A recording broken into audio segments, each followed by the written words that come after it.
Hello, and welcome back to another full moon forecast. So here we have a very interesting chart that I want to explain to you again. I know I keep going on about how to take these forecasts, mine or anyone else's, and apply them to your own chart in your life. But the thing is, the energy in the sky is always going to be interesting. It's always going to be ever changing. But it's when we can start to personalize it by applying that energy to your own life, to your own chart, that you can really, dig down into whatever's going on. So I just wanted to explain to you, first of all, this is a chart that I have set up for my part of the world. So the houses where you're seeing these little pie wedges, the house system, that might not be applicable for you depending where in the world you live. You can draw that up for yourself, but what I really prefer people to pay attention to, depending how your level of understanding of astrology, of course, but if you're still relatively new, it's more important to be able to draw up your own chart and then to go and see where these things, where the current energy in the sky is hitting your chart. And with that in mind, I just want to point out this particular full moon has several touch points to my chart. And I want to show you how that then, well, I'm not going to explain in too much detail about my own chart and what it is, but when I say to you, go and look if this is impacting your chart, obviously I know my chart very well, so I don't need to have my chart in front of me to do that. You probably will for a good while though. But I want to show you the full moon is at 24 degrees of Leo, okay? 24 degrees and 5 minutes arc minutes. So basically, if the moon is full in 24 degrees of Leo, the sun is exactly opposite that, because that is what a full moon is. It's sun opposite moon. When the sun is opposite the moon, it is able to reflect the full light of the sun. When it's square to the moon or 90 degrees from the moon, that's when we see in the sky what looks like a half moon. We call them the quarter moons, the first quarter and the last quarter. But it looks like a half moon because of the direction, the distance she has from the sun, moon has from sun, allows her to reflect half light on her body. Full moon, full light. New moon, she is invisible because the sun and her are so close together. Oftentimes you can see like the ghost of the moon, but not see her like the brightness of her. So this is always going to be the case. Every full moon, you are going to have the sun and a moon opposite each other. So if the sun is at 24, the moon is at 24 degrees of Leo, then the sun is at 24 degrees of Aquarius because they are opposite signs, okay? So now, this is what I will do. I will go 24 degrees of the fixed signs, because Aquarius and Leo are fixed signs. The other two fixed signs are Taurus and Scorpio. Now I'm going to go, ooh, I know that my Mars is at 24 degrees of Taurus, which means, can you see this big T square here? This is called a T square. It's an opposition, in this case, sun and moon, both of them forming a 90-degree angle to another planet, and that makes a T square. That 90-degree angle to the planet in this case is Uranus, the planet Uranus, that's been in Taurus for about 6 years now. And in my chart, my Mars is at 24 degrees. So my Mars is pretty much where Uranus is in the sky now, and exactly squaring the sun and moon. So now I already know, okay, what does Mars mean? Where is that in my chart? What house is Mars in my chart? What sign is Mars in my chart? In this case, it's Taurus. How is that going to impact being square sun and moon at this full moon, but also having Uranus, the planet of shocks and paradigm shifts, on my natal Mars's head? And then I also happen to know that I have a planet at 8 degrees of Gemini, pretty close to the 11 degrees Jupiter's at. And I have a planet at 16 degrees of Cancer, pretty close to the degree Mars retrogrades at. So now I can already see depending on what planets those are. So now I know Mars in the sky is going to be impacting my Mercury very strongly. Jupiter in the sky is going to be impacting my Venus very strongly. My Mars is very full on involved in this T square that's active in the sky right now. How might that impact me? And then I think about the energy of each of those planets, the planets in the sky that are coming to my own planets. What is their story? What is their energy?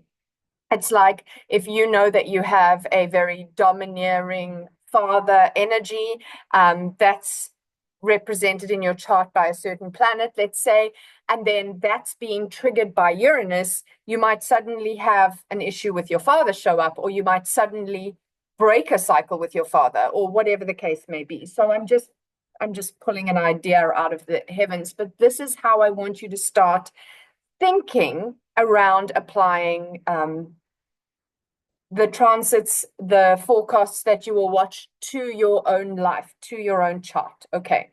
So we know Sun and Moon are opposite each other in the last decan of Aquarius and Leo. 2 weeks prior to this, we were in that Aquarius new moon when the Sun and Moon were together. So the moon has traveled from, that was at 9 degrees of Aquarius. In the 2 weeks since new moon, he's traveled half the way around the sky. Sun has moved from 9 degrees to 24 degrees. He moves 1 degree a day. The moon moves through one sign in about 2.5 days, okay? So she's done this journey. In the meantime, she's now opposite the Sun, who is now very close to Mercury. You may remember, if you watched the last forecast, we had Pluto, Mercury right next to each other, a small gap, and Sun and Moon. So now they've gotten a little bit more distance from Pluto, but he's still in the sign of Aquarius with the Sun and Mercury. So there's still that Plutonic vibe happening. But there's a little bit of breathing room from Pluto's intensity. But this Mercury, who's moving fast now, has just gone past the Sun. When he connects with the Sun, we call it a cazimi. He's just gone past the Sun. And Mercury is our mind. So it's very much, remember, Mercury came into Aquarius at that last lunation, the new moon, and he was with Pluto, giving us a real shift in perspective of the power dynamics, the narrative, what needs to get smaller, what needs to get bigger, what needs to change and transform. That was 2 weeks ago. Now he's not only did he then just go past Pluto, he's now just gone past the Sun, which is the brightest light in the sky and the center of our solar system. So the Sun is what we are centered around. It's that center of the solar system to Pluto at the furthest edge of the solar system. There are further planets like Eris and whatever, but for the context of what I usually film, we won't go there. If you want to watch more about those types of things, Pam Gregory is amazing. She brings in a lot of Kuiper Belt energies and further out planets and all sorts of interesting energies. She's fascinating. Pam Gregory, give her a watch, but if you haven't already. But in the meantime, just imagining Pluto and Sun at furthest points from each other, and Mercury having had these conversations with both of them. And Mercury is this amazing energy of being able to, he's the messenger. He goes between the worlds. He can go to the underworld. He can go to Mount Olympus. He can go to Middle Earth where we live. He can go to all those places. Not all the God energies could do that. And that's the same with the planetary energy of Mercury. He can be here. He can be there. He can be changeable like a chameleon. He can be what he needs to be in whatever space he's in. It's like a survival technique, okay? So for people who are very mercurial, as I am, that can become a problem when you maybe it's not that you're not being authentic, you just have many faces. And then it's like, well, when I'm with you, this is the authentic face that I'm bringing because this is what you need from me. This is the authentic face with these people because this is what they need from me. And that actually can become problematic because sometimes Mercury hasn't stopped to go, whoa. And if there was nobody around and I was just looking in the mirror, who am I then? Okay. Now, the Sun is really that center, that brightest light. So he is the like, whoa, I am the only person in the mirror here. And so Mercury is kind of getting on board with that. Anyway, this is a powerful energy, and it's opposing the Moon, who is reflecting the emotional, mental process that's going on here. And the dynamic between Leo and Aquarius is Leo the Queen, Aquarius the Queendom, or Leo the King, Aquarius the Kingdom, or Leo the ruler, the head of state, the president, whatever. And the Aquarius is the community, the people, the collective. So we are doing this dance between, for me to be Moon, emotionally healthy, I need to take care of my needs. I need to be authentic. I need to look at what it is to be authentic and, the authority of me, healthy boundaries, making my decisions, not to hurt others, the group, the collective, Aquarius, but in order to be the best member of that community, the best ruler of that world. And each of us, to a degree, is the king or queen of our own world. And so this is where we're dancing whenever we're in Aquarius Leo energies. Okay, so that's really important to know.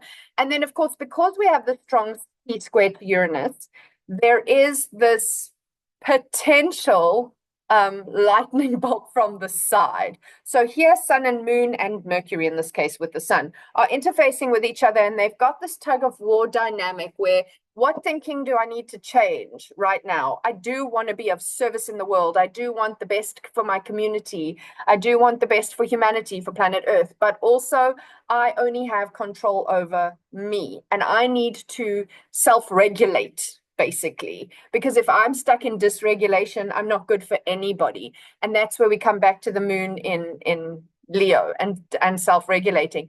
And whilst we're doing this dance, we have Uranus, the planet of paradigm shifts, of shocks, of sudden change of trajectory, out of left field kind of energy, just waiting to throw a little spanner in the works or lightning bolt at the tower. So this is going to be an energy that we're going to have to wait and see. So we have seen the whole journey of Uranus through Taurus. There have been a lot of world things, earthquakes, and like nature, because it's an earth sign, nature things. Remember that Uranus will be moving into Gemini, starting, he'll go back and forth a bit, but starting his moving out of Taurus this year. And I feel with these planets, we're always like, oh, thank God it's moving out of that sign. I'm so ready for that.